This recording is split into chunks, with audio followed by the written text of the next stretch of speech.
श्री देवी शारदा, श्री देवलक्ष्मी नारायण, प्रभु श्री रामचंद्र, भगवान श्री गोपाल कृष्ण, श्री महारुद्र हनुमान, महर्षि श्री वेदव्यास, श्रीमत् आद्य शंकराचार्य, सद्गुरु श्री ब्रह्मचैतन्य महाराज या सर्वांच्या प्रेरणेनं आणि तुम्हा सर्व मंडळींच्या आशीर्वादानं आज 28वा दिवस आहे.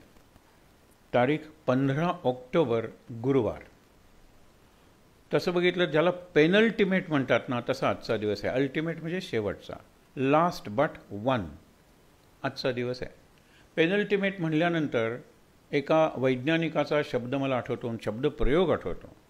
तो वैज्ञानिक जेवढा मोठा तेवढाच मोठा अलीकडच्या काळात भारतात एक होऊन गेला. त्याची आज एका अर्थाने आपण जयंती म्हणूया, जन्मतिथी आहे. आणि वर्ल्ड स्टुडंट्स डे म्हणून तो साजरा केला जातो. वर्ल्ड स्टुडंट्स डे 2010 साली युनायटेड नेशन्स ऑर्गनायझेशनने याला मान्यता दिली. त्यावेळेला ते जिवंत होते. आणि एक मोठा जो ऋषी आहे अलीकडच्या काळातला, जो वैज्ञानिक आहे आणि त्याच्याहीपेक्षा चांगला माणूस आहे. आणि आत्ता मी आधी विधान करतो आणि नंतर उदाहरणं देतो. सगळ्यात चांगला भागवत आहे या क्षेत्रातला. कारण भागवत म्हणजे भक्ती, ज्ञान, वैराग्य हे लक्षात ठेवायचं. तिथून आपण आपल्या प्रवासाला सुरुवात केलेली आहे. भक्ती, ज्ञान, वैराग्य या तिघांचा संगम म्हणजे भागवत. भागवत म्हणजे भक्त, भागवत म्हणजे ग्रंथ, भागवत म्हणजे संप्रदाय आणि भागवत म्हणजे भक्त, भगवंत आणि भक्ती यांच्याबद्दल जे सगळं त्याला भागवत म्हणायचं, जे या ग्रंथात आहे. आत्ता सुरुवातीला मी ज्या वैज्ञानिकाचा उल्लेख केला तो अल्बर्ट आइन्स्टाईन. मला तुम्हाला खरंच सांगावं असं वाटतं की मराठी आणि भारतातल्या अलीकडच्या काळातल्या भाषा या एवढ्या भाग्यवान आहेत की जवळजवळ सर्व महत्त्वाच्या पुस्तकांचे अनुवाद किंवा भाषांतर, भावांतर म्हणलं तरी चालेल, मराठीत मिळतं. कानडी, गुजरातीसुद्धा प्रगत भाषा आहेत. आणि तिथे अशा प्रकारचं वाङ्मय हे प्रतिष्ठित वाङ्मय मानलेलं आहे. म्हणून आइन्स्टाईन काय, अब्दुल कलाम काय, कितीतरी पुस्तकं आहेत त्यांचे. मराठीतसुद्धा आहेत. आइन्स्टाईनचं सुंदर चरित्र आहे. अब्दुल कलामांच्या चरित्राची तर मला वाटतं की 2-3 पुस्तकं नक्कीच आहेत. अब्दुल कलामांनी लिहिलेल्या पुस्तकांचे मराठी अनुवाद आहेत. मग मी असं का म्हणलं की हा एक चांगला आदर्श भागवत. भागवत म्हणजे ज्याच्याकडे भक्ती आहे, ज्याच्याकडे ज्ञान आहे आणि ज्याच्याकडे वैराग्य आहे. याची काही उदाहरणं आपण बघूया. मुलांबद्दल आज विद्यार्थी दिन आहे. जगाचा विद्यार्थी दिन मान्यता केलेला आहे. आपल्या गोव्याचा विद्यार्थी दिन 12 मार्च आहे, ज्यावेळेला गोव्याच्या पहिल्या मुख्यमंत्र्यांचा जन्म झाला. त्याला विद्यार्थी दिन म्हणलेला आहे. कारण गोव्याच्या खेडोपाडी शाळा पोचवण्याचं, सुरू करण्याचं काम त्या मुख्यमंत्र्यांनी केलं. आपला राष्ट्रीय युवा दिन, ज्याला स्टुडंट्स डे म्हणता येईल, तो 12 जानेवारी आहे, विवेकानंदांचा जन्मदिन. कारण युथफुल लीडर्स होते हे. आणि यूथ हे तुमच्या खांद्यावर जितकं तरुण डोकं आहे तितके तुम्ही तरुण आहात. यू आर यंग, नॉट आपण म्हणतो you are as you are but as you think. जितके तुम्हाला वाटतं की आपण तरुण आहोत तितके तुम्ही तरुण असता. Young head on old shoulders और younger head on older shoulders. Kalam हे त्याचं उदाहरण होतं. 2-3 उदाहरणं म्हणजे टचिंग आहे, भागवत ग्रंथात समाविष्ट करण्यासारखी आहेत. त्याला मिसाईल मॅन ऑफ इंडिया आपण म्हणतो. मसलमॅन नाही आहे. मसलमॅन म्हणजे बाहुबली आणि ते स्ट्रॉंग मॅन, डॉन म्हणतात हल्ली त्यांना. तसा मसलमॅन नाही आहे तो मिसाईल मॅन आहे. खूप सांगता येईल त्याच्याबद्दल, पण एक 5 मिनिटं तर नक्की आपण ऐकणार आहोत. कारण भागवत असावा कसा, अलीकडच्या काळात असे भागवत म्हणजे चांगले भक्त होऊन गेलेत का, तर हे एक चांगलं उदाहरण आहे निराळ्या क्षेत्रातलं, विज्ञान क्षेत्रातलं. ते जरी राष्ट्रपती झाले तरी it was not a political event. तो काय राजकीय असे प्रसंग नव्हता. ते राजकारणात कधीच नव्हते कुठल्याही. म्हणजे ते आपली काम करत होते त्या संस्थेत, त्याही राजकारणात नव्हते. आणि ॲक्टिव्ह पॉलिटिक्स ज्याला म्हणतात त्याच्यात तर ते नव्हतेच. सगळ्यांच्या मताने आणि मनानं तो कौल दिला होता की हे राष्ट्रपती आम्हाला चालते. दिल्लीत एका कार्यक्रमाला ते गेले होते. आणि कार्यक्रम लक्षात ठेवा, विद्यार्थ्यांचा कार्यक्रम म्हटला की ते कुठेही जातील. ज्यावेळेला त्यांनी राष्ट्रपतीपदाची शपथ घेतली त्यावेळेला 500,000 स्टुडंट्सपर्यंत मी माझी ही जी कारकीर्द आहे त्याच्यात पोचेन. हे पॉझिटिव्ह थिंकिंग आहे. त्यावेळेला सुद्धा ते 70च्या पुढे होते, पण 5 लाख ते त्याच्यापेक्षा जास्त विद्यार्थ्यांना ते भेटले. म्हणाले की 500 मुलांचा एक असा कार्यक्रम आपल्या गोव्यातही झाला होता, पणजीला. ती आठवणी मी तुम्हाला सांगणार आहे. पण हे बघा तुम्ही, तिथे गेले होते आणि विशेषतः जी मुलं दिव्यांग आपण म्हणतो, अपंग म्हणत नाही, दिव्यांग, अशा संस्थांना तर ते आवर्जून भेट द्यायचे. तर त्यांचा प्राइज डिस्ट्रीब्युशन सेरेमनी होत्या पोलिओ अफेक्टेड चिल्ड्रन, की ज्यांना पाया उभं राहता येत नाही, पायाच्या काड्या झालेल्या असतात. So there is no strength in their legs, polio. आणि म्हणून त्यांना लोखंडाचे वगैरे असे हे देतात, ब्रेसेस म्हणतात त्याला, सपोर्ट्स, स्टँड्स, आणि त्याच्यावर ते चालतात. तर ज्यावेळेला बक्षीस समारंभ सुरू झाला, बक्षिसांची यादी वाचायला लागली, त्यावेळेला मुलांना चढून येणं, कारण ते मुलं लहान, त्याच्यात ते लोखंडाच्या याचं वजन, त्या ब्रेसेसचं, आणि ते पायऱ्या चढून यायल्यानंतर हा महामानव काय म्हणतो की त्यांना कशाला वर चढून यायला पाहिजे, मी जातो त्यांच्यात आणि त्यांच्यापर्यंत जातो आणि देतो. प्रिन्सिपल म्हणाले की आपण ही चूक नेहमी करतो, की बक्षीस ही त्यांच्या जीवनातली एक क्लाइंब आहे. So let them climb the steps. 3-4 तर स्टेप्स आहेत, आणि आम्ही पहिलं बक्षीस करताना दुसरंही वाचून ठेवतो, that child will reach there, but let them climb, reach you and accept the prize. ते म्हणाले हा विचार मी केला नव्हता. हे मानणं आहे ना, हे भागवताचं लक्षण आहे. लक्षात ठेवा की बाबा माझं चुकलं, मी एवढा विचार करू शकत नव्हतो, ही कुठेतरी माझ्या मनाची कमतरता आहे. I lack in such type of thinking. विचार करा. त्यामुळे काय की मग त्यांनी दिलं बक्षीस, आणि नंतर त्यांनी सहज विचारलं आफ्टर रिफ्रेशमेंट घेताना की या मुलांच्या पायाचं तुम्ही जे स्टँड्स त्यांना दिलेले आहेत त्याचं वजन काय असतं. ते म्हणाले they have to be strong. म्हणून साधारणतः 2-2.5 किलोसुद्धा वजन असतं बऱ्याच वेळेला, आणि ते घेऊन त्यांना चालावं लागतं, पळावं लागतं, चढावं लागतं. त्यांनी ते लक्षात ठेवलं. आणि त्यावेळेला आपलं मंगळावर जाणं, चंद्रावर जाणं, यासाठी रॉकेट्स तयार करणं चाललं होतं. आणि त्याला असा पत्रा पाहिजे, लक्षात ठेवा, हेवियर द व्हेकल आपण म्हणतो ना, लेसर द मायलेज. म्हणजे जास्त हे खर्च, ह्या ज्या सध्याच्या कार्स वगैरे आहेत ना, त्या जास्त मायलेज देतात, कारण बरंचसं प्लास्टिकचेच पार्ट्स असतात त्यांचे. पूर्वीच्या गाड्या बघा, दे आर व्हेरी हेवी, आणि म्हणून 5-6 किलोमीटर जातील, आताच्या 15-20 किलोमीटर सहज जातात. तर इतका हलका पत्रा बनवायला पाहिजे. पण केवढं टेम्परेचर असतं, 15,000 डिग्रीज टेम्परेचर पृथ्वीच्या वातावरणातून पलीकडे जाताना, तिकडून इकडे येताना. या टेम्परेचरमुळे आग लागून जळून कल्पना चावला आणि तिचे सहकारी मेलेले आहेत. म्हणजे हे तर पाहिजेच, it should withstand that temperature change, आणि it should be lighter than paper. हे केवढा. आणि आपल्याकडे ते प्रयोग चालले होते, कारण कुठलाही देश या गोष्टी दुसऱ्याला देत नाही. आणि ज्यावेळेस त्यांनी सांगितलं आता झालं का रे, इतका का हा ईगर आहे माणूस. प्रत्यक्षात चंद्रावर द्यायला अजून वेळ आहे, मंगळ तर आणखीन दूर आहे. पण प्रत्येक वेळेला ते संध्याकाळी तरी विचारायचे किती, how far we have reached in getting that sheet of paper which will be very strong and very thin, light. एक दिवस त्यांना कळतं की हो तशी शीट तयार झालेली आहे.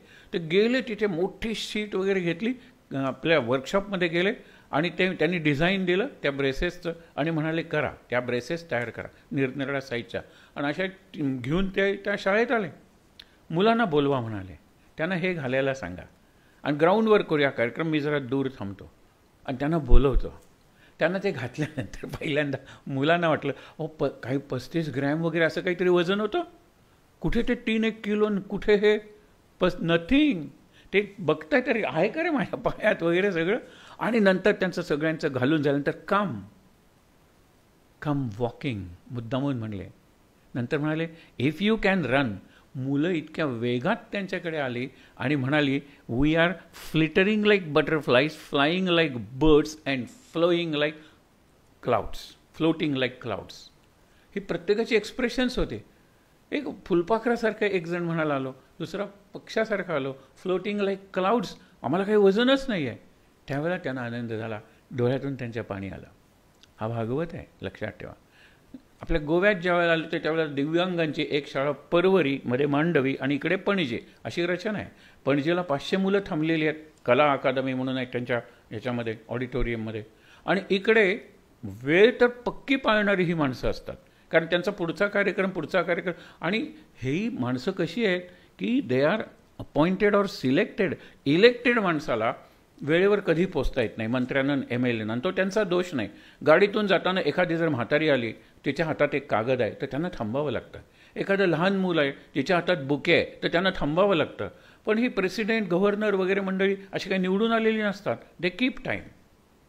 आम्ही तिथे वाट बघतोय आणि तास झाला, 2 तास झाले आणि अक्षरशः 5-10 मिनिटाचा प्रवास आहे की तो. आणि आल्यानंतर इतक्यात नाव he is coming, he has left. तिथे एक स्कूल आहे दिव्यांगांचं, तिथे ते गेले होते आणि आल्यानंतर ते म्हणाले you may expect an apology from me which I am not giving. Me apology मागणार नाही आहे. कारण का की जिथे मी इतका वेळ देणं आवश्यक होतं तितका वेळ मी घेतला नाही, त्या मुलांनी दिला. प्रत्येक every child was holding my hand and that grip was so firm, मला ते सोडवणं अशक्य झालं. म्हणजे त्यांना सपोर्टची गरज होती. त्यातल्या एका मुलांनी, ज्यात बऱ्याच बाबतीत तो हे होता, दिव्यांग होता, अशा वेळेला विचारतो, mister president, I want to help the country in what way I can.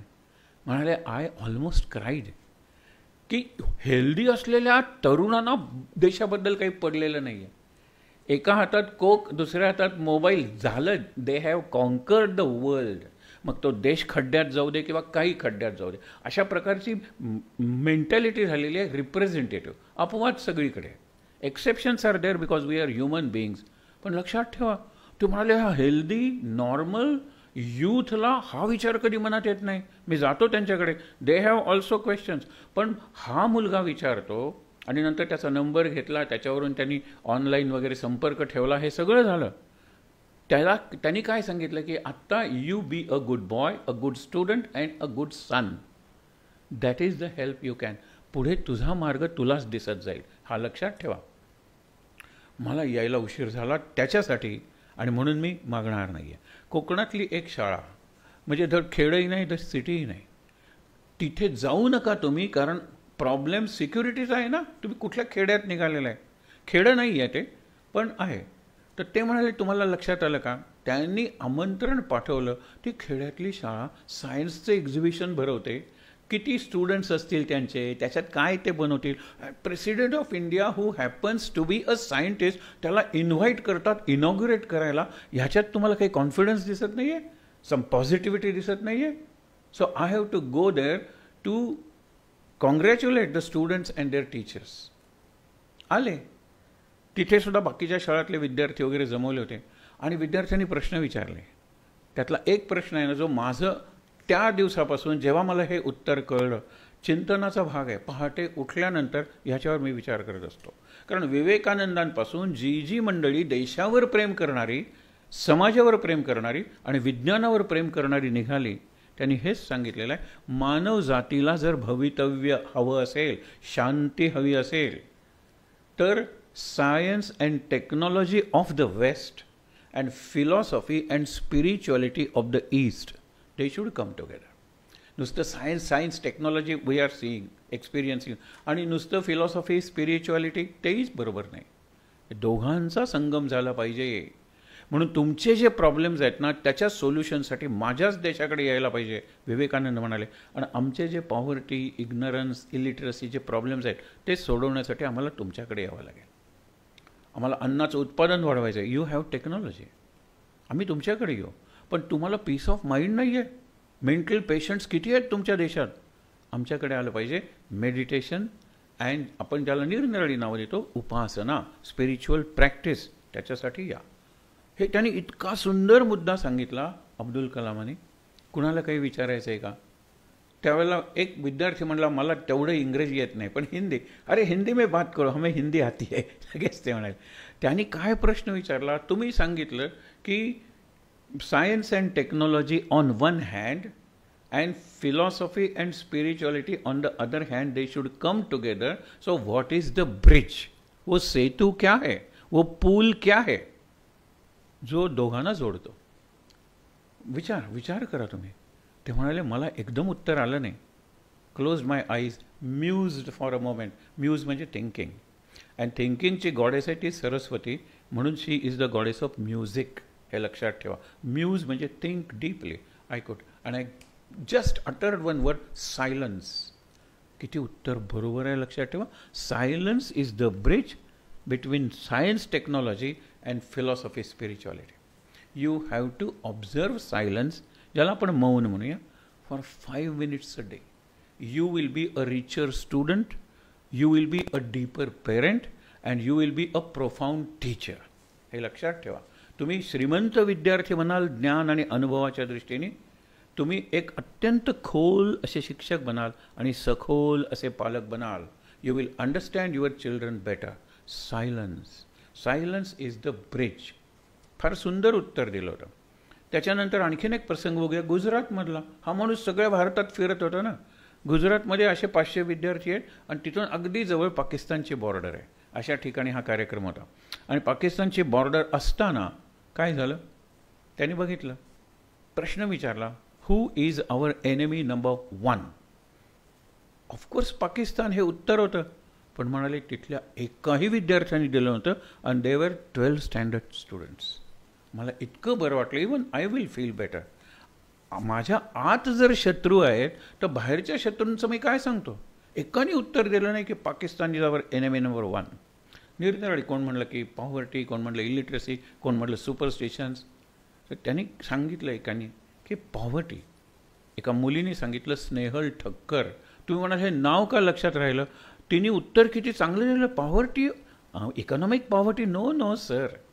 म्हणजे एक लॉटरीचं तिकीट 5 कोटीचं मिळालं की माझी पॉवर्टी गेली. Poverty of ideas. इतकं करेक्ट उत्तर आहे, लक्षात ठेवा. We Indians are suffering from poverty of ideas. आपण सगळं तयार करतो पण संशोधन तिकडे झालेलं असतं.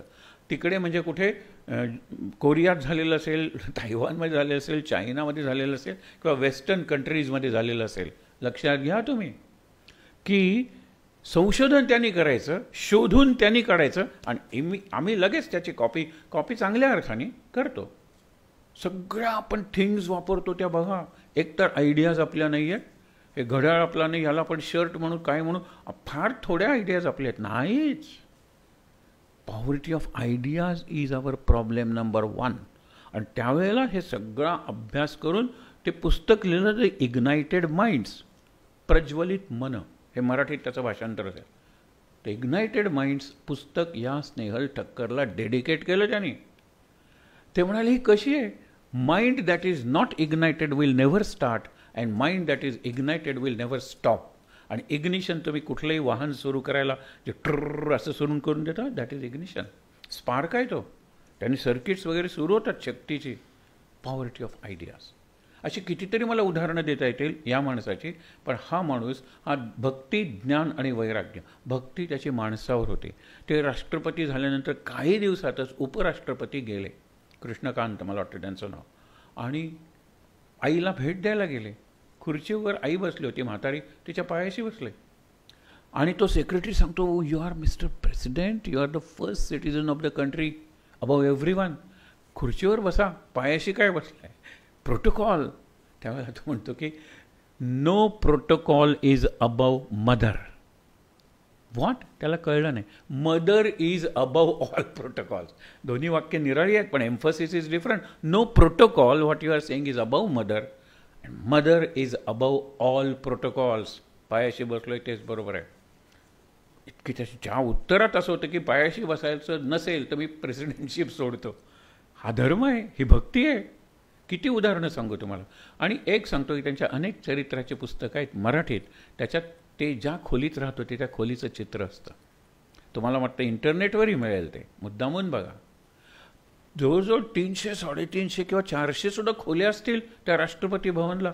ते म्हणाले lock all the rooms, just 1 room. त्यावेळेला ते म्हणाले तुम्हाला भेटायला लोक येतील, तुमच्याशी डिस्कस करायला 3-4 खोल्या तरी पाहिजेत, सिक्युरिटीसाठी एक खोली लागेल, ते तुम्ही बघा. I will occupy just 1 room. आणि त्या 1 रूममध्ये एक चटई पसरलेली, वरती एलिव्हेटेड अशी वीणा आणि इथे काही पुस्तकं. पाहिजे काय? मी ब्रह्मचारी आहे. लक्षात घ्या. फार महत्त्वाचं उत्तर आहे. आणि इंग्लिशमध्ये म्हणतात from the log cabin to the White House. हा लिंकनचा प्रवास होता. कार्पेंटर वडील होते, गरीब होते. त्यांनी लॉग केबिन म्हणजे लाकडाची केबिन बांधली होती. आणि तिथून हा व्हाईट हाऊस म्हणजे राष्ट्रपती झाला. आपलं फार सुंदर आहे उदाहरण जास्त करायला की तो निघाला कुठून? रामेश्वरम ते राष्ट्रपती भवनम. केवढा प्रवास आहे. आणि मला नाही वाटत त्यांनी एकदा तरी मायनॉरिटी कार्ड वापरलं नाही. मेरिट, हार्डवर्क, त्याचं वाचाच तुम्ही. किती सांगितलं तरी कमी पडणार नाही. पण मला सांगायचं काय, ह्याच्याकडे ज्ञान आहे, ह्याच्याकडे देशावरचं माणसावरचं प्रेम आहे. आणि त्याला भक्ती म्हणूया. आणि तिसरं म्हणजे काय, वैराग्य आहे. त्यांची काहीही स्वतःच्या पोझिशन्स नव्हत्या. हे लक्षात घेऊन आज त्याचा दिवस आहे म्हणून त्यांच्या स्मृतीला, आणि परवा उल्लेख केला होता, आज करायला हरकत नाही आहे. परंतु काम करत असताना मरणं, he died in his shoes और he died in his saddle. Saddle म्हणजे घोड्यावर बसलेला, ते खोगीर असतं ना, म्हणजे घोड्यावर बसून लढताना तो मेला. काम करत होता शेवटच्या क्षणापर्यंत. ही डाईड इन हिज शूज. तसे ते उभे राहिले. लेडीज अँड जेंटलमन म्हणाले. त्यांच्यासमोर त्यांनी लिहिलेला पेपर होता, लिव्हेबल लव्हेबल अर्थ. म्हणजे मा वसुंधरा, मदर अर्थ ही लिव्हेबल जगण्यासारखी करूया, अँड लव्हेबल प्रेम करण्यासाठी करूया. भागवत आहे हा मुद्दामून. आता तुम्ही वाचन करा, त्यांची पुस्तकं वाचा त्यांनी लिहिलेली. एक शेवटी सांगायला पाहिजे, 2020 साली भारत जगातलं सगळ्यात महत्त्वाचं राष्ट्र झालेलं असेल, economically, industrially and also militarily. पण दोन गोष्टी घडल्या. कुडनकुलम हे त्यांचं ड्रीम प्रोजेक्ट होतं, न्यूक्लिअर प्रोजेक्ट होतं. अरे इलेक्ट्रिसिटी स्वस्त झाली असती. आणि त्याच्यावर आधारित त्यांनी गणितं मांडली होती. आणि गणितं कसली, 2020 सालाचे. हे पुस्तक 5 वर्षापूर्वी काहीतरी लिहिलं असेल. आणि जपानमधले ज्यावेळेला न्यूक्लिअर रिॲक्टर्स लीक झाले, लक्षात ठेवा, त्यावेळेला जगातल्या सगळ्या न्यूक्लिअर रिॲक्टरवर क्वेश्चन मार्क आला. आणि इकडे लोकांनी सांगितलं हा हलवा. अरे इट वॉज अंडर प्रोसेस. तो कमिशन सुरू व्हायचा होता अजून. त्यांनी काय सांगितलं की मी हे सोडतो, मी तिथे येत, म्हणजे राष्ट्रपती दिल्ली वगैरे सोडतो, मी कुडनकुलम त्या प्लांटच्या शेजारी एका घरात किंवा झोपडीत राहतो, सगळ्यात जवळ. म्हणजे जर काही झालं तर पहिल्यांदा मला धोका असेल ना. बघा, लोकांनी काही विरोध केला, नंतर काही झालं, आता रडत खडत ते प्रोजेक्ट चालू आहे.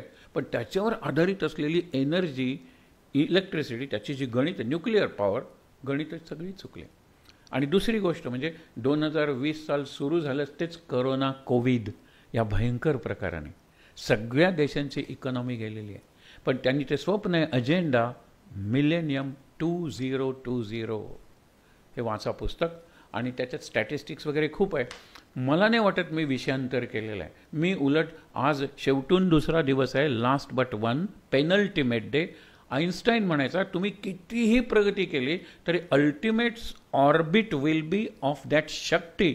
मग तुम्ही त्याला सरस्वती म्हणा, महाकाली म्हणा, लक्ष्मी म्हणा, कुठलीही शक्ती, ultimate orbit, circle, penultimate will be that of man. तुम्ही आणखीन पुढे गेलात, प्रगती केली तरी ती पुढेच असणार आहे. कितीही पुढे गेलात तरी ती पुढे असणार आहे. कितीही श्रीमंत झालात तरी लक्ष्मी तुमच्या पुढे असणार आहे. कितीही ज्ञानी झालात तरी सरस्वती तुमच्या पुढे असणार आहे. हे वाक्य लक्षात घ्या. आणि आपण आजच्या विषयाकडे वळूया. आपण भागवताचा विषय संपवलेला आहे. एक स्कंध राहिला आहे 12वा, आणि तो उद्या बघणार आहोत, कारण एकच महत्त्वाचा प्रसंग त्या याच्यात आहे. आणि आपण एक प्रसंग म्हणजे पूर्वी सांगितलं होतं की भागवताची जी आरती आहे त्या भागवताचा अंतरंग कसा आलेला आहे हा विषय उद्याच आहे. आणि कुठला कार्यक्रम घेऊन किंवा कुठला संकल्प करून आपण निघू शकतो हे त्याच्यात आहे. तर हे झालं की त्याच्यानंतर म्हणजे जो दिवस 16 तारीख आहे, 17 तारखेला नवरात्र सुरू होतं. नवरात्राचे 9 दिवस आपण जे ऐकलंय भागवत गेल्या जवळजवळ महिनाभर अधिक मासात, त्याच्यावर चिंतन करूया, विश्रांती घेऊया. आणि दसऱ्याच्या दिवशी परत भेटूया. दसरा ते कोजागिरी पौर्णिमा हे 6 दिवस आहेत. विष्णू सहस्रनाम चिंतनिका या विषयावर आपण बोलणार आहोत. विषय लोकांनीही सुचवला आहे. आणि सर्वसाधारणपणे भागवत संपलं की गीता विष्णू सहस्रनाम वाचण्याची एक पद्धत आहे, संपूर्ण पाठ करण्याची. आपण विष्णू सहस्रनाम चिंतनिका ह्याच्यावर विचार करूनच आपण सुरुवात करणार आहोत. पण उद्यापासून म्हणजे आज अमावस्या आहे, उद्यापासून नवरात्र घटस्थापन आहे. तर अशा वेळेला 9 दिवस आपण विश्रांती घेणार आहोत. आणि 9वा दिवस आहे तोच दसऱ्याचाही दिवस आहे. म्हणून 25 ऑक्टोबर ते 30 ऑक्टोबर हे जे 6 दिवस आहेत, विष्णू सहस्रनाम चिंतनिका या विषयावर आपण सहचिंतन करण्यासाठी पुन्हा भेटणार आहोत. उद्याचा दिवस शेवटचा आहे, त्यामुळे काय अमावस्या असेल उद्या पूर्णपणे निरोप भागवत असा घेणार आहोत. एक छान प्रतीक आपल्या डोळ्यासमोर ठेवून, मनाच्या डोळ्यासमोर आणि प्रत्यक्ष डोळ्यासमोर सुद्धा ते प्रतीक असेल. आज आपण काय बघणार आहोत, भागवताने आपल्याला कुठली दृष्टी दिली. म्हणून मध्यंतरी शब्द वापरले होते, भागवती मती काय आहे आणि भागवती गती काय आहे. मती म्हणजे बुद्धी, दृष्टी. भागवताने आपल्याला कुठली दृष्टी दिली, आणि मुख्य म्हणजे भागवताने आपल्याला कोणतं एक असं साधन दिलं की माझी प्रगती होत जाईल. गती, प्रगती आणि सद्गती, आणि मी मुक्त होईन. मुक्ती हा आपल्या जीवनातला शेवटचा म्हणजे अगदी शेवटचा भाग असतो. त्यामुळे जर विचार केला तर पहिला मुद्दा आपण त्यातली काही उदाहरणं बघणार आहोत की सर्वम विष्णुमयम जगत, हे एक सूत्र हे भागवताने आपल्याला दृष्टी दिलेली आहे की वासुदेवा हा सर्वम इति, सगळीकडे परमेश्वर भरलेला आहे. आपण जे शब्द वापरतो त्याच्यात शेवटचा शब्द सध्या जास्त महत्त्वाचा आहे. अणु, रेणू, जीवाणू, कीटाणू, स्थाणू म्हणजे खांब, त्यातून नरसिंह बाहेर आला, आणि विषाणू म्हणजे व्हायरस. सध्या जो कोरोना व्हायरस आहे ना, त्याच्यात विष्णू आहे. तुम्हाला व्हायरसमध्ये कसं आहे, तुम्ही सगळ्या रसात जर आहे, रसात विभूतीचा विषय भागवतात या रसात आहे, तुम्ही फक्त अमृतात आहे का दुधात आहे. मी चहात नाही आहे, आणि चहात ऊसाच्या रसात नाही आहे, आणि मग दारूत नाही आहे, आणि विषात नाही आहे. लिक्विड्स आहेत ना, ते आहे ना, सगळ्या लिक्विड्समध्ये मी आहे. कारण सगळ्या लिक्विड्सचं जे रसतत्व आहे तो रस मी आहे. हा विष्णू तुम्ही सगळीकडे बघा, सर्वम विष्णुमयम जगत. मग कसं वागावं लागेल हो? सगळ्यातच विष्णू आहे म्हटल्यानंतर पाय लावेन मी कोणाला? पाय लावावं लागेल. विष्णू पत्नी नमस्तुभ्यम, सकाळी उठल्यानंतर लाथ नाही मारणार कोणाला, कारण त्याच्यातही विष्णू आहे. त्याच्यात लाथ मी मारली तर माझ्यातून हिरण्यकश्यपूमध्ये काय फरक उरला, कारण खांबावर लाथ मारली त्यातून नृसिंह बाहेर आला. अहिंसा हे अहिंसा, सेवा, त्याग, शांती हीच तत्व मिळतील. सगळं विष्णू, सर्व जग, सर्व विश्व विष्णुमय आहे. उदाहरण एक द्यायचं असेल तर उपरिचर नावाचा वसू, म्हणजे भीष्माचार्य हे जे वसू त्यातला एक उपरिचर. आणि हा कुणाचा पिता आहे माहीत आहे ना? सत्यवती. सत्यवती कोण? तर शंतनूची पत्नी गंगाजळी. आणि तिचं मग आपण बघितलं, महाभारत आहे ते, भागवतात तेवढं महत्त्वाचं नाही, परंतु त्यांनी ती पाळायला दिलेली आहे, सांभाळायला दिलेली आहे. आम्ही वसू वगैरे ते आम्हाला मुली सांभाळणे नाहीत, म्हणून त्याचा मित्र आहे तो दाशराज, कोळ्यांचा जो राजा आहे तिथला मुख्य प्रमुख, तर त्यांनी दिलेली आहे. म्हणून तो कोळी सांगतो की मी हिचा तसा पिता नाही आहे, हिचा मुलगा जर राज्यावर बसणार असेल तर हिचं लग्न तुमच्याशी करतो वगैरे, आपल्याला ते माहीत. तर तो उपरिचर वसू त्यांनी हिंसा नसलेला यज्ञ करायला सुरुवात केली. कारण सगळीकडे मागे आपण बघितलं होतं की एक बाई निघालेली आहे आपलं लेकरू कडेवर घेऊन, जत्रा आहे, देवीची जत्रा आहे, आणि त्याच्यावर एक बकरू आहे, एक कोकरू आहे आणि एक कुकरू आहे, आणि याच्यावर लेकरू आहे. गाडगे महाराज भेटतात वाटेत, कुठे निघालीस ग माय? ते म्हणाले देवीकडे निघालेले, आज जत्रा आहे ना. तर म्हणतात की जत्रेत देवीला या ना घेऊन. हो म्हणाली, माझं पोर खूप आजारी होतं आणि मी देवीला नवस बोलले निरनिराळ्या वेळेला की मी तुला बकरू आहे, कोकरू, कुकरू म्हणजे कोंबडा देईन, माझं लेकरू आता बरं आहे ना, मग द्यायला नको देवीला. ते म्हणाले देवीला काय द्यायचं? ती सगळ्या जगाची आई आहे. हां, जगाची आई आहे म्हणजे तुझी आई आहे का? मी या जगातच आहे की. या लेकराची आई का? लेकरू या जगातच आहे की. आणि ह्या कुकरूची, कोंबड्याची, कोंबडी जगात नाही आहे, आणि हे कोकरू किंवा बकरू जगात नाही आहे. हो म्हणाले, मग काय करू? सोडून दे त्यांना. हे बरं आहे की एका मुलाचा जीव वाचवा म्हणून दुसऱ्या मुलाचा जीव घ्यायचा, यांना मारतेस तू. अहिंसा लक्षात ठेवा. ती म्हणली बरं झालं तुम्ही डोळे उघडलेत, मी इतरांना सुद्धा सांगेन. खरंच आहे की त्यांना सुद्धा आई आहे, त्यांना सुद्धा जीव आहे, ते सुद्धा कोणाची ना कोणाची तरी लेकरं आहेत ना. मी काय चुकीचा विचार करत होते. संतांनी असं सुधारलं. ते स्वतः भागवत होते, आणि भागवत धर्माचा हा संदेश आहे की प्रत्येक ठिकाणी विष्णू आहे. उपरिचर वसूनी अहिंसा, खरं म्हणतो यज्ञात हिंसा प्रतिकात्मक आहे हो. बोकड कापतो म्हणजे कशासाठी? हे अर्पण करण्यासाठी. आता मी विषय वाढेल आणि जरा काहीतरी तर निराळे फाटे फुटतील. कारण ज्यांना एरवी मांस खाण्याची परवानगी नाही आहे त्यांना यज्ञातला पशु ज्याला मारलेला आहे यज्ञासाठी मांस खाण्याची परवानगी आहे. मग आता तुम्हाला कळलं असेल, बरं लागतं नाही हां. दुसरा यज्ञ, तिसरा यज्ञ, तिथे त्यावेळेला कोंबडा कापला होता, आता बकरू कापूया, बकरू कापला रेडा कापूया, चालू झालं ते. ह्याला बुद्धाचा विरोध आहे, लक्षात ठेवा. आणि हे ज्या वेळेला झालं, उपरिचर वसू म्हणाला वेदांनी काय सांगे, प्रतिकात्मक म्हणजे मेंढा अर्पण करा. मेंढा म्हणजे बोकड म्हणा. मेंढा हे तुमच्या अहंकाराचं प्रतीक आहे. आपण बघितलं ना बोकडाचं त्या दक्षाला लावलं होतं डोकं, कारण तो अहंकारी होता आणि त्याला बोकडाचंच डोकं लावलं. यज्ञ पशूच होता तो. पण एक लक्षात घ्या, मग अहंकाराचं प्रतीक म्हणून पीठ असतं सातू वगैरे ह्यांचं धान्याचं, त्या पिठाचा बोकडासारखा आकार करा आणि तो अर्पण करा. जिवंत बोकड कशाला करता? रेडा हे मूढतेचं मूर्खतेचं प्रतीक आहे. झालं. दुसरं निष्क्रियतेचं प्रतीक आहे. निरनिराळी अश्वमेधामध्ये तो घोडा मारतात आणि घोडा मारल्यानंतर तो कशाचं प्रतीक आहे? आपल्या इंद्रियांची जी शक्ती आहे ज्याने आपण उपभोग घेतो. म्हणून हॉर्स पॉवर नाही का म्हणत आपण, हॉर्स पॉवर तो अश्वशक्ती आहे ती. तर तुम्ही काय करा, किती भोग घेणार आहात त्याचं प्रतीक म्हणून तो घोडा करा त्या पिठाचा आणि तो त्या अग्नीला अर्पण करा आणि मग म्हणा अश्वाय स्वाहा अश्वाय इदन्न मम. हे प्रतिकात्मक आहे, अहिंसात्मक आहे. आणि यज्ञात महत्त्वाचा यज्ञाचा परफॉर्मन्स विधी नाही आहे, तर यज्ञ भावना आहे. यज्ञ भावना इदन न मम, हे मी तुला अर्पण करतो. हा अहंकार माझा नाही. आणि अहंकारचं प्रतीक म्हणून हा मेंढा बोकड मी तुला अर्पण करतो. अर्पण म्हणजे ते सिम्बॉलिक आहे ना, प्रतिकात्मक. पण हा लक्षात ठेवा. नंतर भक्त्या भागवतम किंवा भगवंत, भक्तीनं आणि भक्तीच्या माध्यमातून पत्रम पुष्पम फलम तोयम. आपण पत्राच्या दोन गोष्टी बघितल्या. पत्र द्रौपदीसाठी तो आलेला आहे आणि दुसरं पत्र म्हणजे तुळशीचं पान, ती कोण? रुक्मिणी देते. पत्रम. पुष्पम आपण गजेंद्राची गोष्ट बघितलेली आहे. गजेंद्र तो फूल टाकतो आणि त्याला वाचवण्यासाठी विष्णू वैकुंठाहून येतो.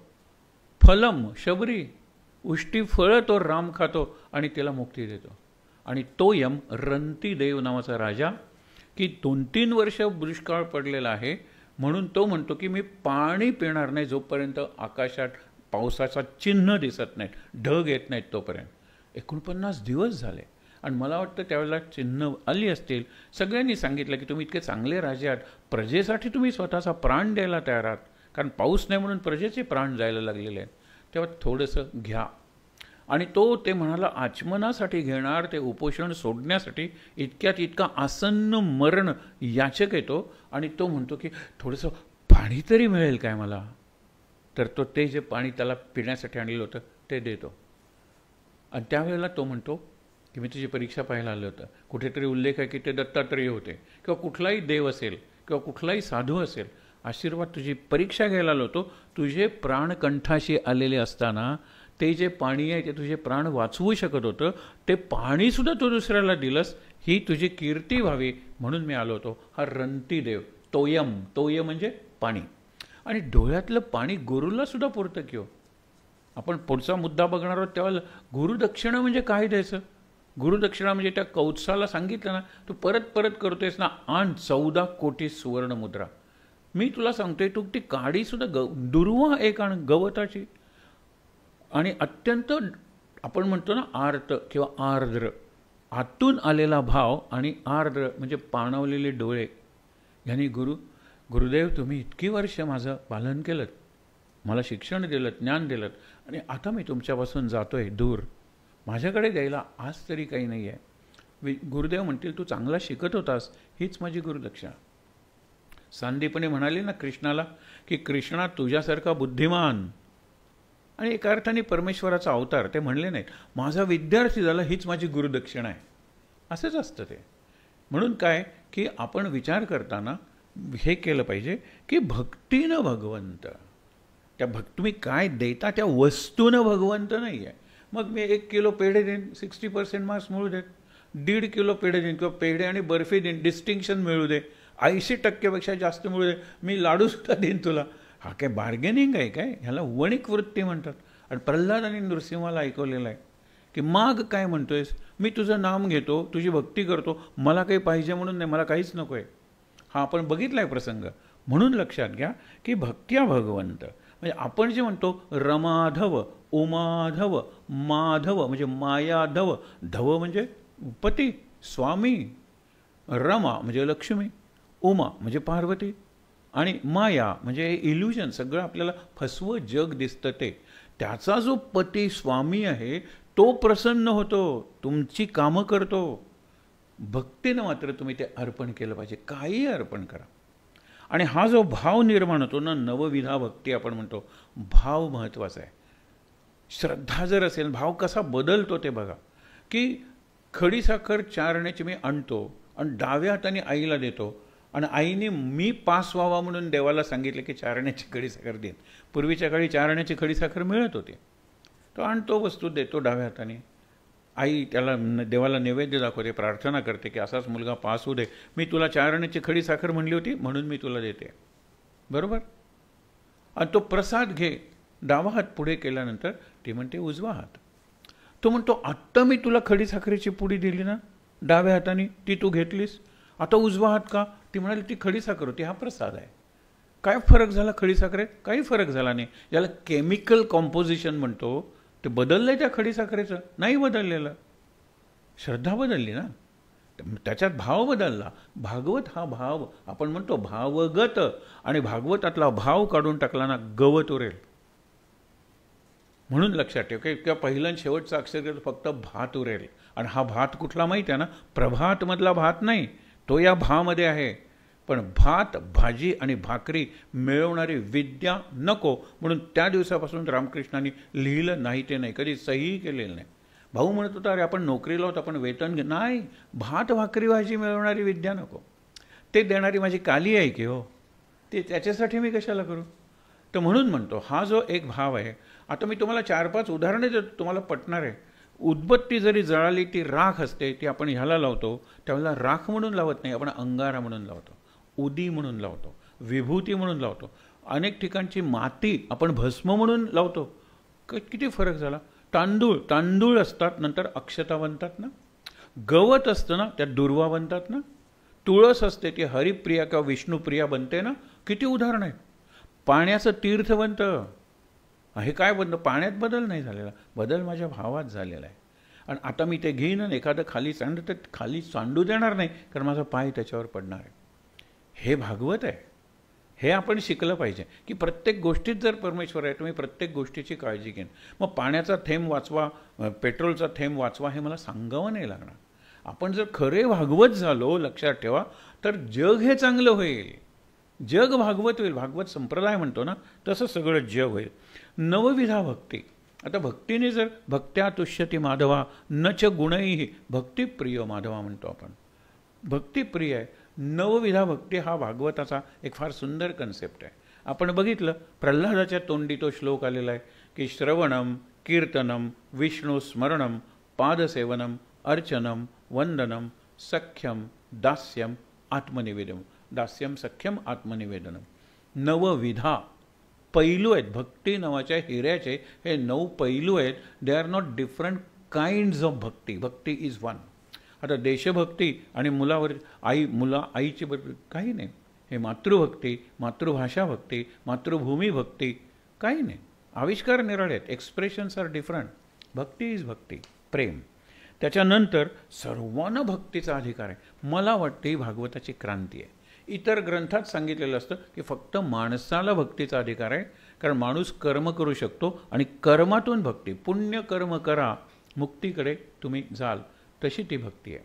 पण इकडे जनावरांना मुक्ती मिळाली. तो एलिफंट, हत्ती आपण गजेंद्र म्हणतो, तो नाही मुक्त झाला. अरे पुढे तर अनेक ठिकाणी कुक्कुट, पांढरलेला कोंबडा, माकड हे सगळे भक्त आहेत.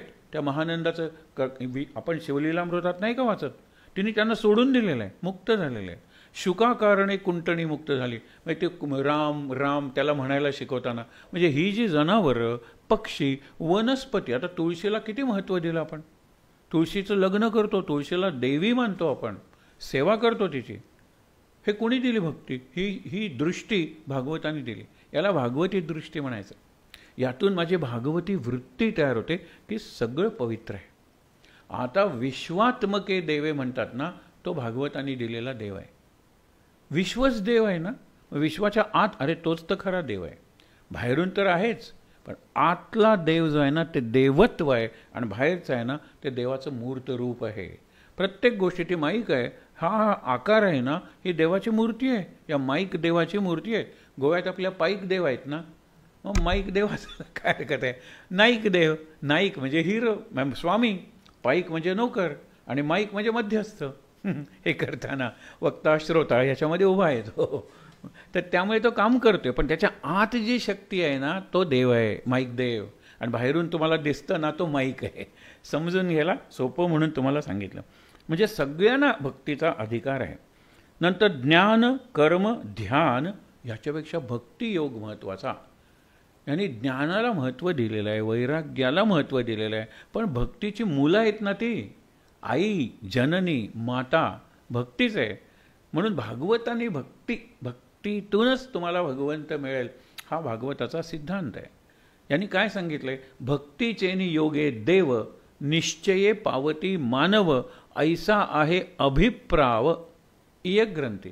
इयक ग्रंथी म्हणजे फक्त दासबोधात नाही, ज्ञानेश्वरीत सुद्धा आणि भागवतात सुद्धा. भक्ती केलीत ना तर तुम्ही देव बनाल. भक्तीचेनी योगे देव, निश्चय पावती मानव, ऐसा आहे अभिप्राव इयक ग्रंथी. हे लक्षात ठेवा. त्याच्यानंतरचा एक मुद्दा आहे काय की वध नाही तर उद्धाराची दृष्टी आहे. हो, आणि म्हणून भक्ती नवविधा आहे. पण आणखीन एक विधा सांगितली ना भागवताने, विरोधी भक्ती.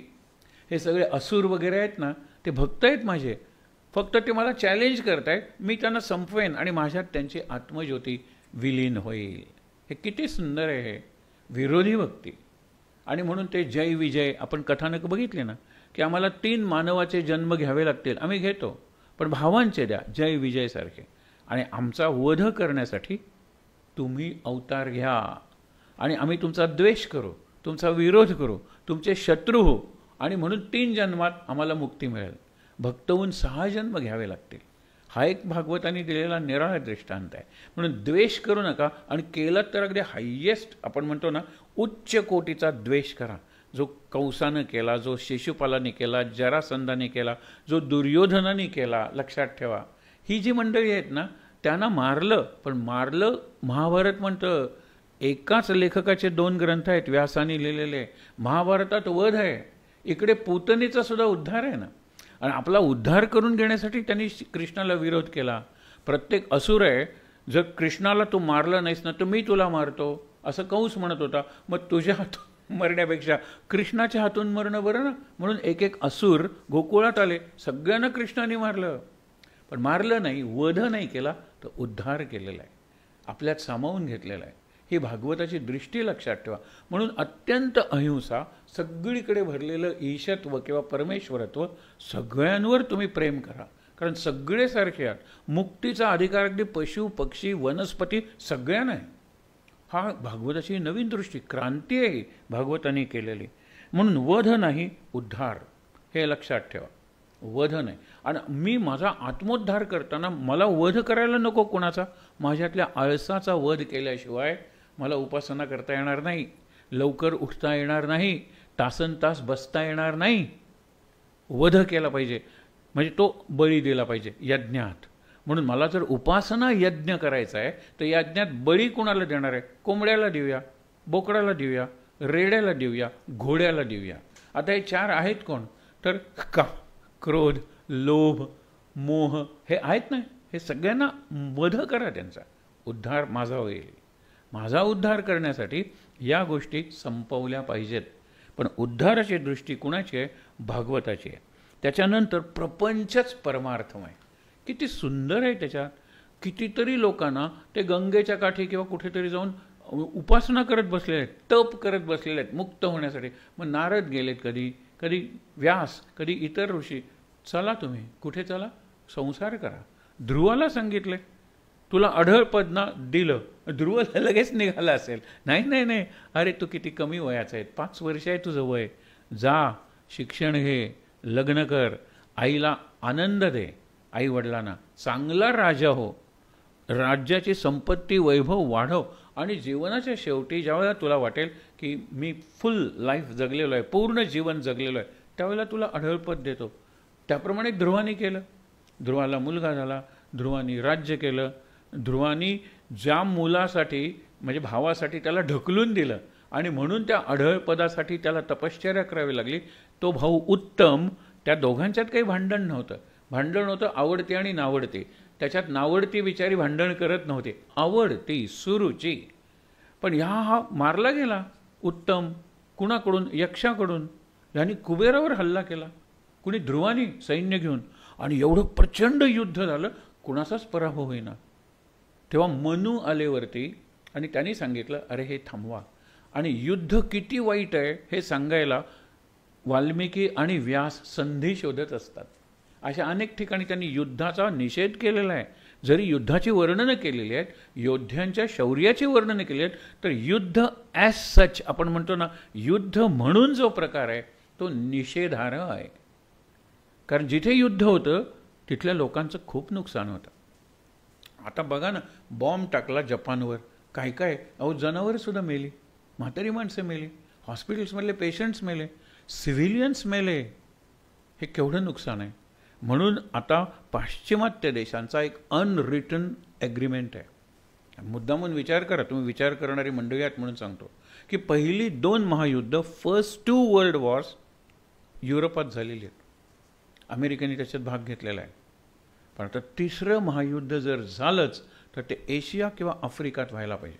आणि त्यामुळे भारत पाकिस्तान ह्या सगळ्या ज्या फ्रंट्स आहेत ना, त्या या देशांनी कपटकारस्थान केल्यासारख्या त्यांनी धगधगीत ठेवलेल्या आहेत.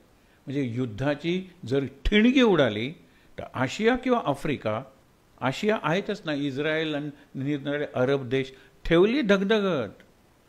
आणि त्यामुळे हा जो प्रकार आहे युद्धाचा नाश, युद्धामुळे होणारा नाश, त्याचं वर्णन केलेलं आहे. आणि ध्रुवानी युद्ध थांबवलेलं आहे आणि मग त्या अढळपदाकडे तो गेलेला आहे. तरीसुद्धा आपण बघितलं होतं की उपनिषदात नाही, दुसऱ्या एका पुराणात तो ज्यावेळेला नारद त्याच्यावरून जात असतात, ध्रुवा तुझं बरं चाललं आहे ना, बरं आहे, कुठे जायचं नाही, हालायचं नाही, अढळपद जे पाहिजे होतं ते तुला मिळालं. त्यावेळेला ध्रुव सांगतो, म्हणून मी फसलो. कल्पना करा, तिथे अढळपद असल्यावर त्यांनी किती चिंतन केलं असेल. व्यासाने चिंतन केलं, कारण ते द्वीपावर होते, माहीत आहे ना. जो तिथे असतो ना तो चिंतन करतो आणि सतत इकडे धावतोय तिकडे धावतोय. इकडे काय चिंतन करणार आहात तुम्ही सांगा बरं. इकडे तिकडे धावणं हा चिंता करण्याचा विषय आहे, चिंतनाचा नाही आहे. चिंतन करण्यासाठी शांत बसलं पाहिजे. ठाईचं बैसोनी करी एकचित्त, हे अभ्यासाचं गणित आहे किंवा अभ्यासाचं सूत्र आहे. ठाईचं बैसोनी करी एकचित्त, आवडी अनंत आळवावा. आवडी अनंत त्याऐवजी आवडी मॅथ्स सोडवावा, आवडी फिजिक्स पाठ करावा, काही म्हणा ना. ठाईचं बैसोनी करा एकचित्त, शांत एका ठिकाणी बसा अँड कॉन्सन्ट्रेट, हाच अर्थ आहे ना. बघा महाराजांचा आवडता श्लोक बघा, अभ्यास योगयुक्तेनं, अभ्यास करा आणि अनुचिंतयन आणि चिंतन करा, पुन्हा पुन्हा चिंतन करा. असं चिंतन आपण विष्णू सहस्रनामावर करणार आहोत महाराजांच्या म्हणजे सद्गुरूंच्या प्रेरणेनं.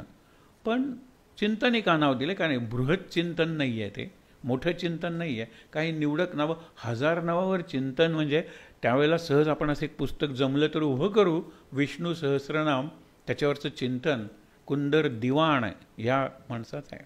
आता मिळत असेल तर बघा, आपण आयुष्य पूर्ण, एवढा ग्रंथ आहे तो मोठा, 1000 नावांवरचं चिंतन आहे. आता प्रत्येक नावावर जर 2-3 पानं जरी केलं चिंतन तरी 3000 पानांचा ग्रंथ होईल. आणि पानं कमी व्हावीत म्हणून त्याचा आकार मोठा केला आहे. गंमत, आपण मुद्दामून लावून ठेवते ते विष्णू सहस्रनाम. केवढं चिंतन करता येतं. आणि तरीसुद्धा ते म्हणतात हे काही पूर्ण चिंतन नाही आहे ना, मलाच पुन्हा ग्रंथ लिहायचा झाला तर मी नवीन चिंतन करेन. चिंतन आपले सगळे प्रश्न सोडवणार आहेत, चिंता नाही. चिंता प्रश्न वाढवणार आहे. आणि म्हणून भागवत काय सांगते ते लक्षात ठेवा, प्रपंचच परमार्थमय करा ना. प्रपंच किंवा परमार्थ, लोक आपले त्यांनी सांगितले निवृत्तीनंतर परमार्थ. महाराजांना तो सांगतो ना, लग्न झाले आईने सांगितले म्हणून दर्शनाला आलो, अरे बापरे बरं झालं आईची आज्ञा पाळलीस. आता लग्न झालेलं आहे, आता जबाबदारी वाढलेली आहे, तेव्हा थोडं नाम घ्या दोघंजणं. त्यावेळेला हा म्हणतो काय, हे नाम वगैरे आत्ता कशाला, आत्ता आमचा संसार सुरू होणार आहे, आम्ही तरुण आहोत, रिटायर्ड झाल्यानंतर नाम घेऊया. महाराज म्हणाले तेव्हा तरी घ्या. महाराज म्हणतात मग आता मुंबईला गेल्यानंतर काय करणार. तो म्हणतो आता लग्न झालं आहे, जबाबदारी वाढली, इन्शुरन्स करणार, म्हणजे मी जर मेलो तर ही रस्त्यावर यायला नको. तो म्हणतो तुम्ही रिटायर पण जगणार आहात ना, कारण तेव्हा नाम घेणार आहात ना. त्यावेळेला त्याला कळतं महाराज माझी चूक तुम्ही मला दाखवलीत, केव्हाही माणूस मरू शकेल की, म्हणून इन्शुरन्स काढताना तुम्ही इन्शुरन्स, त्यावेळेला बरं तुम्हाला लगेच मी मरेन. नाम घेणं, आत्ता या क्षणापासून नाम घेणं, घेत राहणं आणि काही काळ इंटेन्सिव्ह नाम घेणं, तो विचार आपण उद्या करणार आहोत शेवटच्या दिवशी. तर मुद्दामून बघा, प्रपंचच परमार्थमय करा. साधी गोष्ट आहे, मी तुम्हाला एकच फक्त कृती सांगतो आणि आपल्या दिवसातल्या अशा 13 कृती तरी निवडूया ना आपण. उद्या तो विचार बघूया. उठणं. आता जर स्वतंत्र खोल्याच असतात तरी सुद्धा म्हणतात I got up on the wrong side of the bed, कारण सगळंच विरुद्ध होतं. मग हे मोडलेलं आहे, ते तुटलेलं आहे, पेस्ट संपलेली आहे, आणि कोणीतरी गुड मॉर्निंग म्हणते, कसली गुड मॉर्निंग, सगळ्या गोष्टी माझ्या विरुद्ध गेलेल्या आहेत. तर हॅव अ नाईस टाईम, कसला nice time, have a nice day, बिलकुल बोलू नको. ज्याची सुरुवात घाण झालेली आहे, ही आपली ॲटिट्यूड झालेली आहे. ह्याला काही उठणं म्हणतात. कुठूनही उठलो, बेड साईड, कुठलीही बेडची साईड रॉंग नाही आहे, कारण कुठलीही साईड राईट नाही आहे, बेडच चुकीचं कन्सेप्ट आहे. जो पहा आज बेडरूममधला बेड कायम घातलेला असतो. पूर्वी गादी गुंडाळून ठेवावी लागायची, एका खोल्यात संसार होते आणि गाद्या घालायच्या.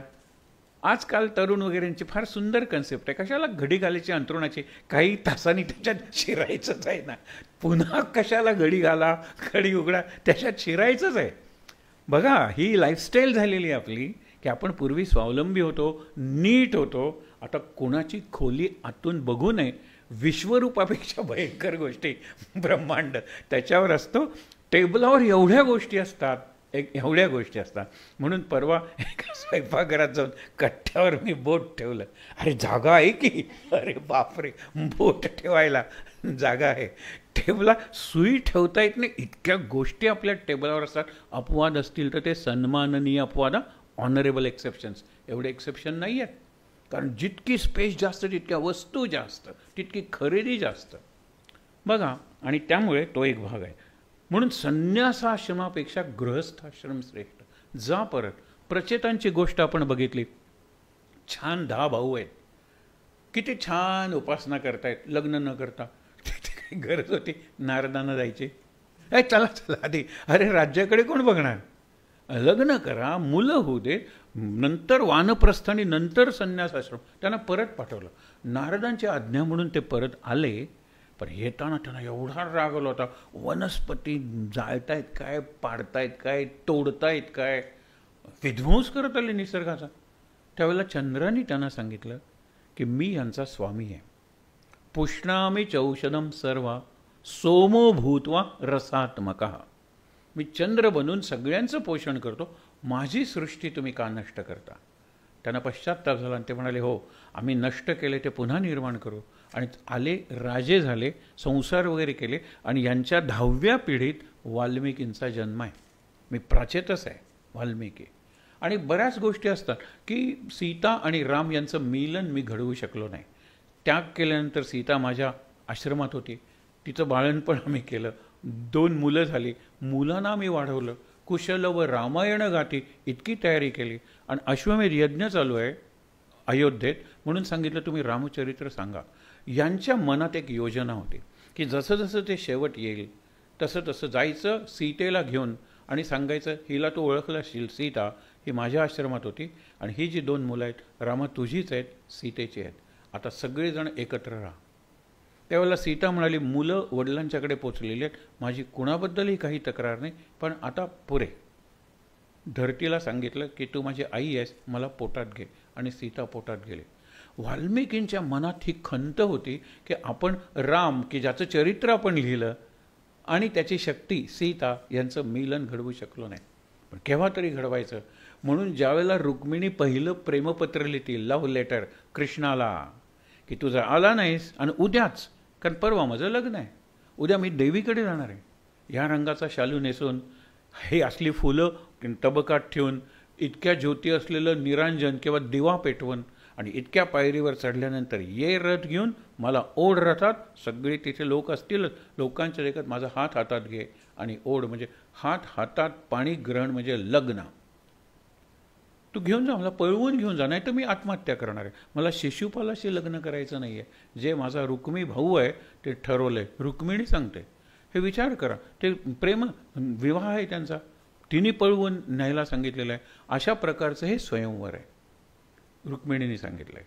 आणि म्हणून तो सगळं करत असताना गृहस्थाश्रम श्रेष्ठ आहे, हा एक संदेश. आता तिने हे पत्र नेऊन द्यायला ज्याची हे केली ते वाल्मिकी होते. वाल्मिकींचा तो एक नवीन अवतार होता, जन्म असेल, त्यांना समाधान मिळालं की तिथे जी चुकली बस आपली ती इथे गाठली. राम आणि सीता यांना एकत्र करू शकलो नाही, पण कृष्ण आणि रुक्मिणी यांना एकत्र केलं. अशा या गोष्टी असतात. शेवटचा मुद्दा वाचून आज आपण थांबणार आहोत. याच्यावर आधारित आपली जीवनशैली कशी असली पाहिजे हा उद्याचा विषय. स्वकर्मणा तमभ्यर्च, स्वकर्म कुसुमांची वीरा. आपण ही फुलं वगैरे वाहतो आणि त्यासाठी कर्म काय करतो, पहाटे उठतो, दुसऱ्याच्या सगळी फुलं काढतो. आता ज्याची फुलं आहेत त्याला मिळत नाहीत म्हणून तो आदल्या दिवशी कळ्या काढतो आणि ते हे करतो. सगळं हा शहाणपणाच आहे ना. त्याच्यापेक्षा तू जे काम करते, स्वयंपाक काम करतोस, हिशेब लिहितोस, अकाउंट्स लिहितोस, काम करतोस, अभ्यास, तीच पूजा आहे.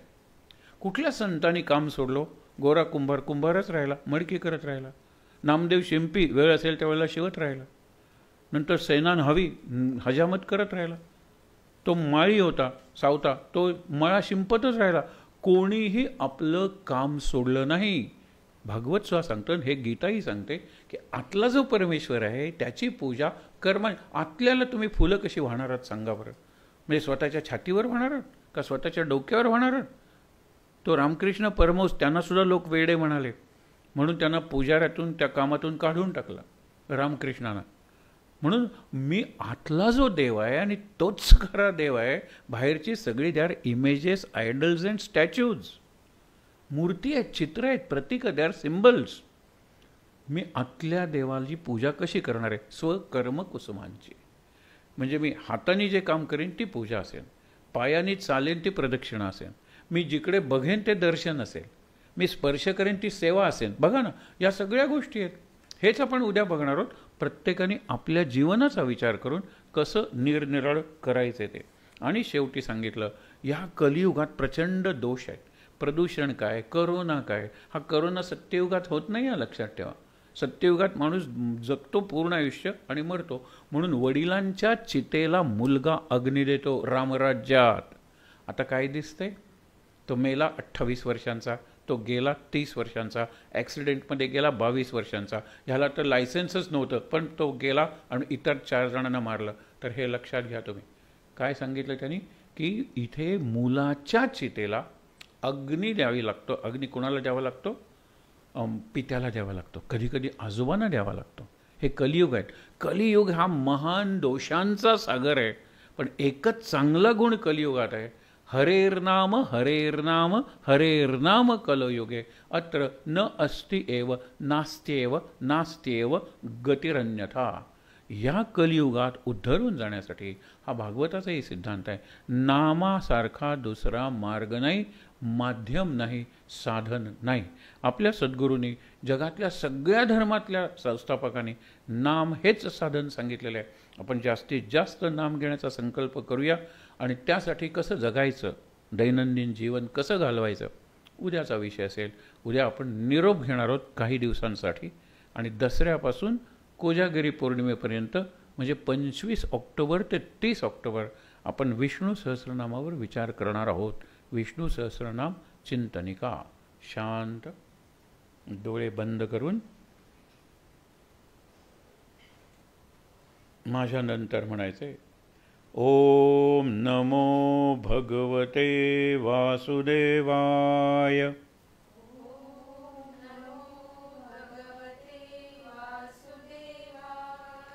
ॐ नमो भगवते वासुदेवाय।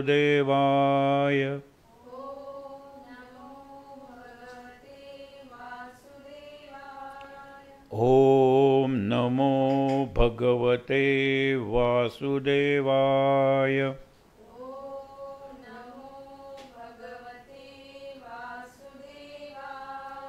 ॐ नमो भगवते वासुदेवाय।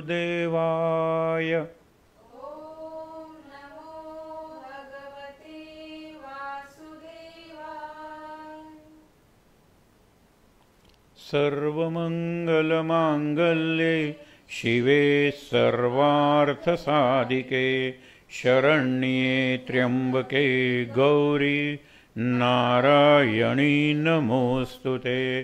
जय नारायणी नमोऽस्तुते। ॐ सहनाववतु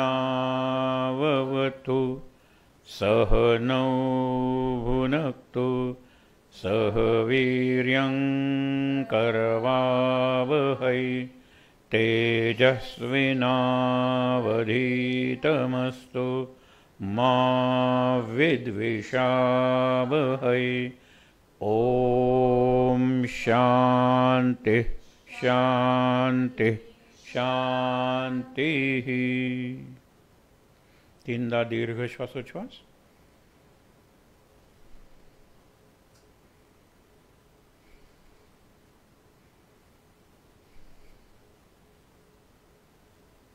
हातावर हात चोळून हात चेहऱ्यावर डोळ्यांवर चोळूया।